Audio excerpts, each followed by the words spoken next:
Give yourself to love, if love is what you're after. It is time now, and what a time to be alive in this great turning we shall learn to lead in love. In this great turning, we shall learn to lead in love.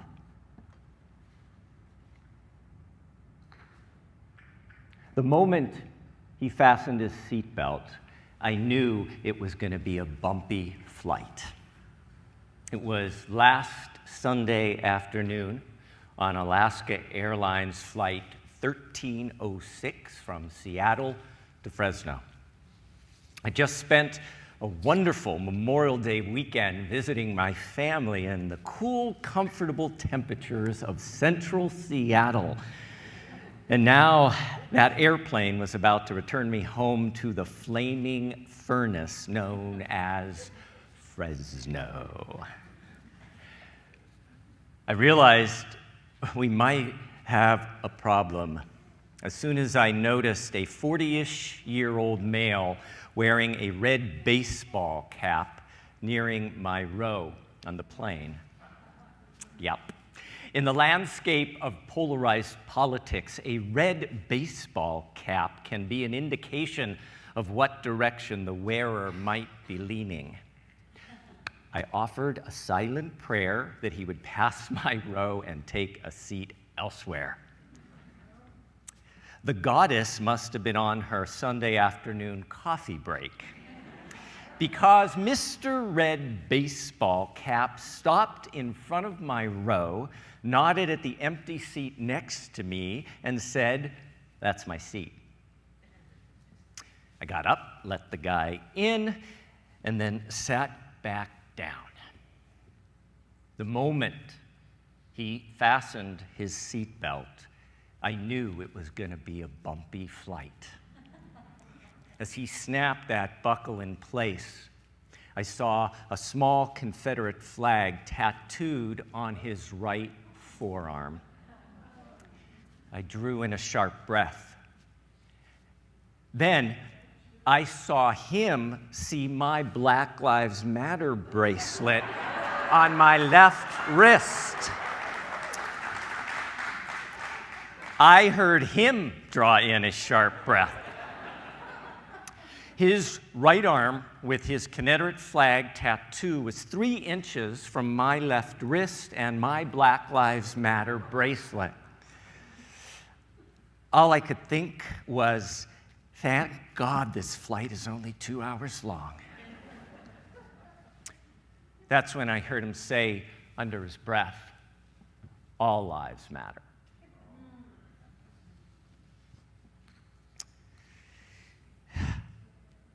It's important to remember that last Sunday was just 3 days after President Biden delivered his pointed words about MAGA Republicans, naming them as extremists and a clear and present danger to American democracy.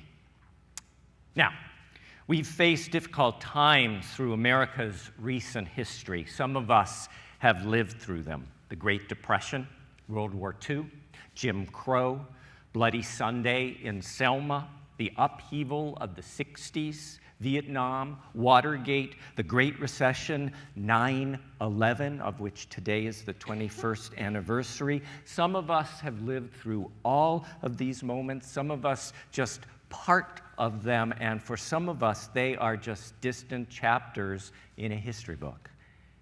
But for all of us, in September 2022, 2.5 years after the start of the pandemic, 2 years after our summer of racial reckoning, 1 year and 8 months after the January 6th insurrection at the Capitol, 3 months after the start of the January 6th hearings and those revelations, 11 weeks after the overturning of Roe v. Wade, when we are now in the grip of inflation, voter suppression, and in the midst of extreme weather events caused by climate change, life as we know it today feels uncertain it feels scary.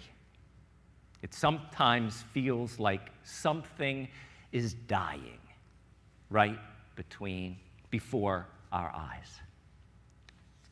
On so many levels, personal, local, national, international. It feels as if things are breaking down or breaking apart. And the question is, will this breaking cause things to fall into chaos, unrest, and even civil war, or a fascist state? Or will this breaking cause things to be reimagined and reconceived and rebuilt into something more equitable and sustainable? The Reverend William Barber, America's prophetic and progressive moral conscience, asks, what if? What if our America is not dying, but a country that is waiting to be born? What if the story of America is one long, hard labor? What if all our grandfathers and grandmothers are standing behind us now, those who survived occupation and genocide, slavery and Jim Crow, detentions and political assault? What if they are whispering in our ear, "You are brave"? What if this is our nation's greatest transition? What if, as one of our favorite hymns proclaims, what if it is time now? And what a time to be alive. In this great turning, we shall learn to lead in love. In this great turning, we shall learn to lead in love. As I shared in a sermon last October, a congregant wrote to me saying, I have over many months struggled with how each of us on a personal level can work toward beloved community, at times wavering in my belief that such a state is achievable. If love is the doctrine of this church, how on a practical level do we put that into practice? When each of us ventures into less accepting circles and we are met with indifference, dismissal, or hostility, how do we best respond? In this great turning, how do we learn to lead in love? Especially when we are worn, when we're weary, and we don't have enough energy to love anymore.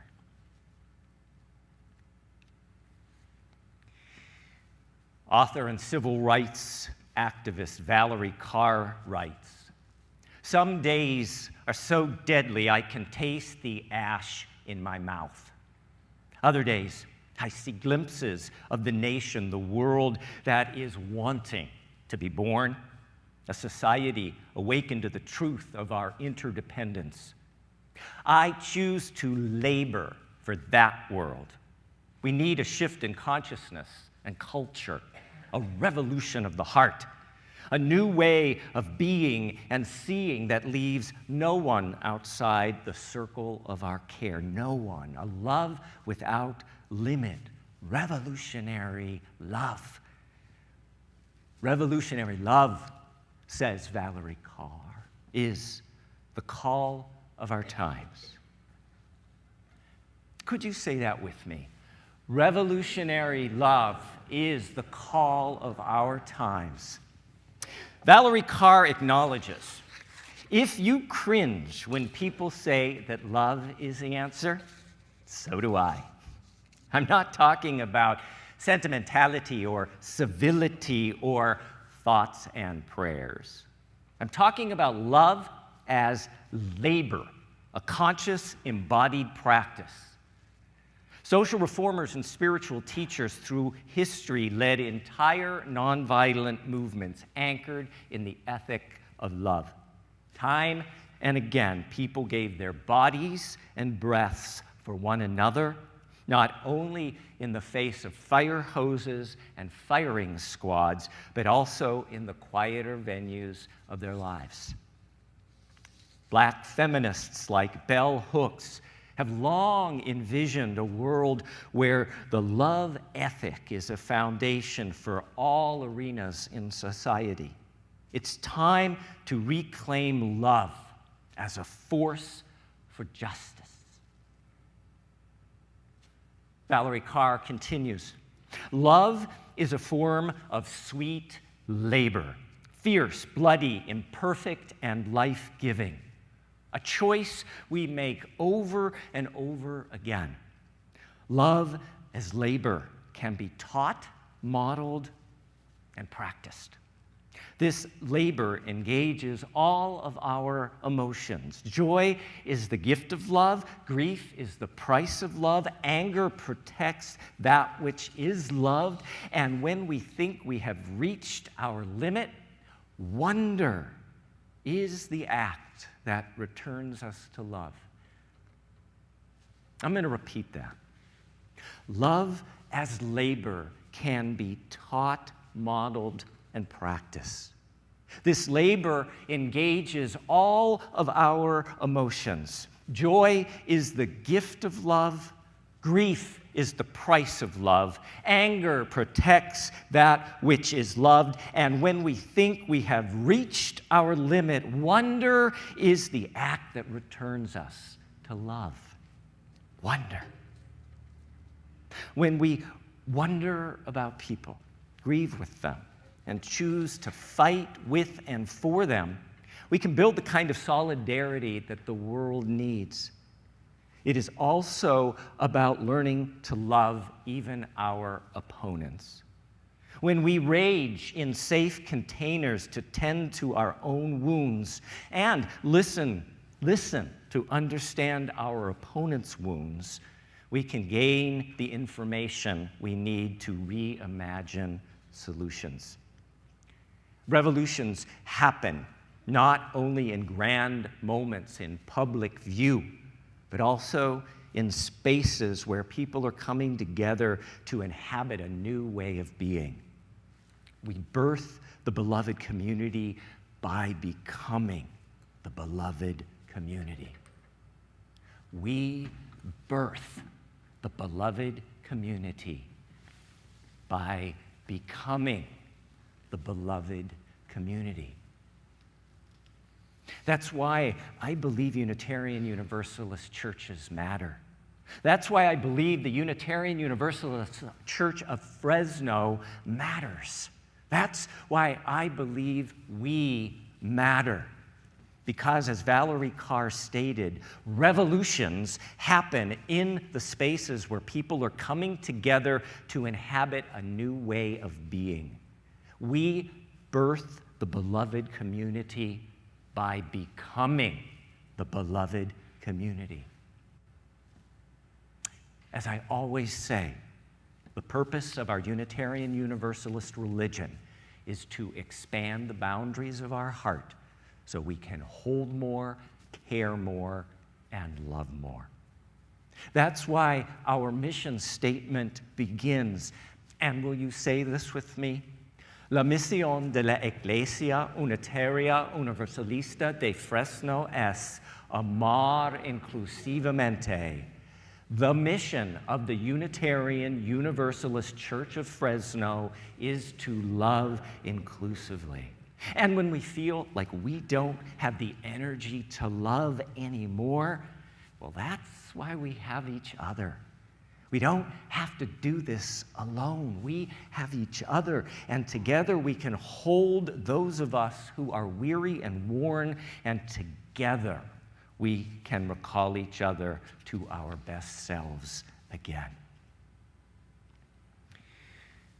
Valerie Carr teaches that there is a key to nurturing this revolutionary love in ourselves and each other, and it is a spiritual practice she calls see no stranger. See no stranger. She writes, "The call to love beyond our own flesh and blood is ancient. It echoes down to us on the lips of indigenous leaders, spiritual teachers, and social reformers through the centuries. Guru Nanak, the founder of the Sikh faith, called us to see no stranger. Buddha, to practice unending compassion. Abraham, to open our tent to all. Jesus, to love our neighbors. Muhammad, to take in the orphan. Mirabai, to love without limit. They spoke of a common vision of our interconnectedness and our interdependence. They expanded the circle of who counts as one of us, and therefore who is worthy of our love and concern. It is the ancient Sanskrit truth that we can look upon anyone and anything and say, Tat Tvam Asi, I am that.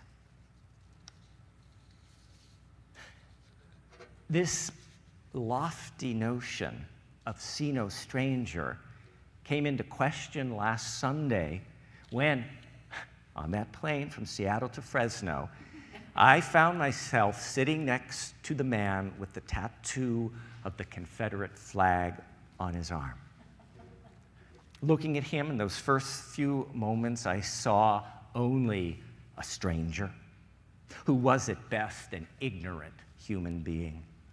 At worst, he was racist, a hater, and an enemy of everything we value as Unitarian Universalists.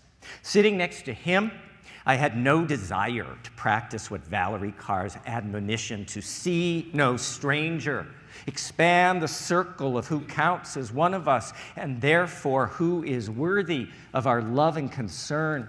I had no desire to think about that ancient Sanskrit truth that we can look upon anyone and say, Tat Tvam Asi, I am that. I wanted to say, I am not that. See no stranger. That is really hard to do when the Black Lives Matter bracelet on your left wrist is 3 inches from the Confederate flag tattoo on his right forearm. Those 3 inches, they just felt like a chasm that could never be bridged.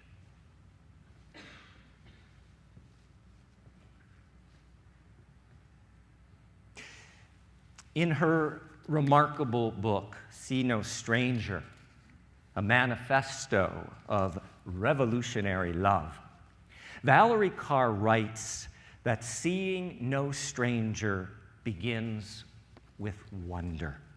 She writes, wonder is our birthright.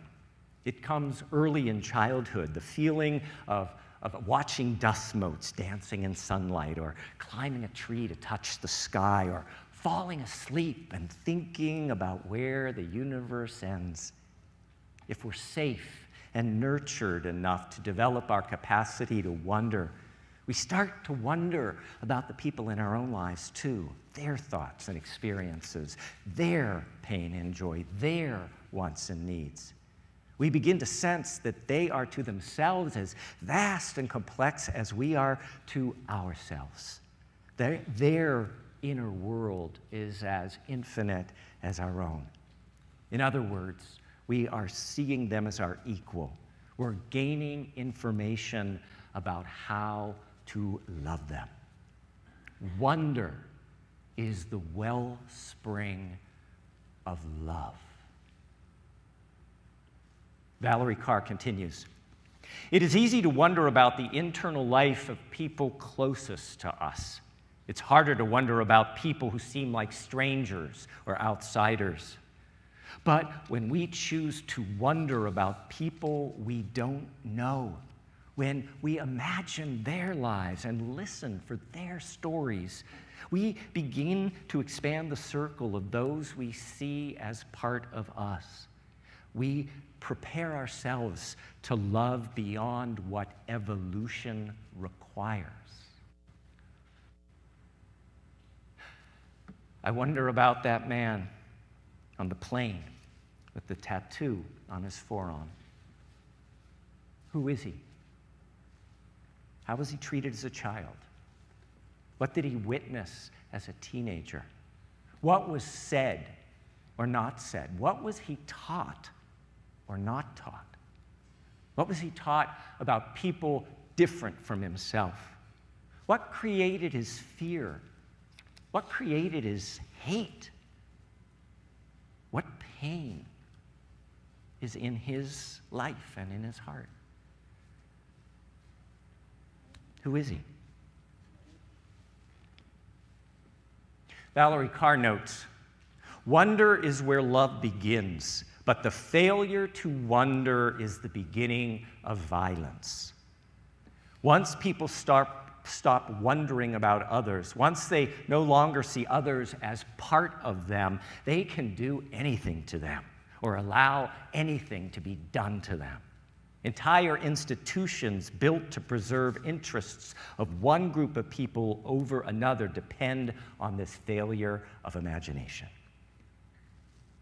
What is so valuable in Valerie Carr's book, See No Stranger, what is so valuable about her website videos and teachings at valeriecarr.com, what is so valuable about her TED Talks, and what is so valuable about the Revolutionary Love Workshop that we will offer here at church and that you can become part of beginning next Thursday, September 22nd at 6:30 p.m. on Zoom. What is so valuable is that Valerie Carr doesn't stop at this first step of looking at someone, a stranger, with wonder.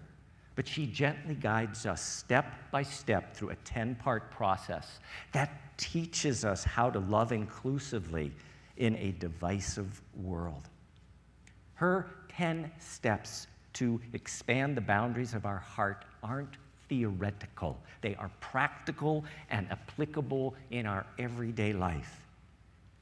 And it all begins when we see no stranger and challenge ourselves, as Jesus taught, to see our opponents as ourselves and love our opponents as ourselves.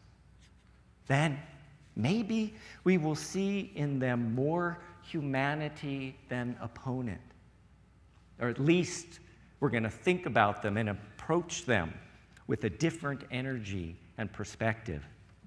Even if we can't change them, even if we're going to fight against what they stand for, Valerie Carr believes we possess the power to change ourselves in relation to them. We don't need to like them. We don't need to like them, but we can choose to love them. We can choose to understand them. Valerie Carr says, in the face of the fires of injustice, I have seen labors of love deliver us. Love as labor can be taught, modeled, and practiced. Will you say this with me? See no stranger. Next slide, please. See no stranger. Love our opponents. Start with wonder. Start with wonder. And so last Sunday afternoon, as much as I didn't want to, I really didn't want to, I turned to that man next to me on the plane. I smiled. I was really terrified. I gently asked, so, I notice your tattoo. I don't think it's going to get along well with my bracelet.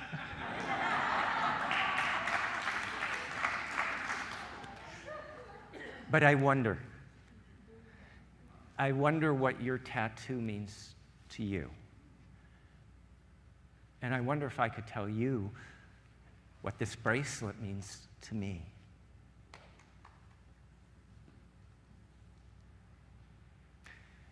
My dear ones, revolutionary love is the call of our times. And what a time to be alive. In this great turning, we shall learn to lead in love. In this great turning, we shall learn to lead in love. May it be so. Blessed be. Amen.